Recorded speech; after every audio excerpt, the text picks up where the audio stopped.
રાત્રિના દરમિયાન વિવિધ જે રેલવે સ્ટેશનો ઉપર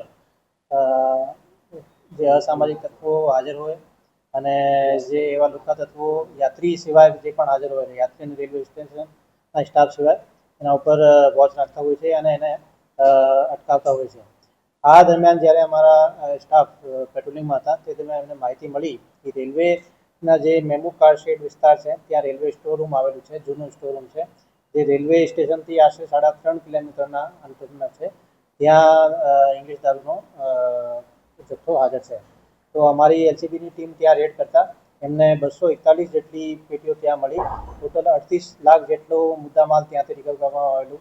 આમાં આરોપી તરીકે રૂબિન યુસુફ મિયા શેખ અને કપિલ સિંઘ કુંતલ તરીકેનું નામ જાણવા મળેલું છે. બંને અત્યારે વોન્ટેડ છે અને અમારી ટીમ સતત એમને શોધવા માટે લાગેલી છે. હા, આમાં જે રૂબિન શેખ છે આ રેલવે અપોઇન્ટમેન્ટ તરીકે કામ કરે છે અને એનો જૂનો ઇતિહાસ રૂબિન 2018માં મર્ડરનો આરોપી પણ છે અને વડોદરા શહેરમાં એમના વિરુદ્ધમાં વિવિધ પ્રોહિબિશનના ગુનાઓ અને અસોલ્ટના ગુનાઓ પણ દાખલ છે અને નવા યાર્ડ વિસ્તારના જે રેલવે કોલોની છે ત્યાં રહે છે.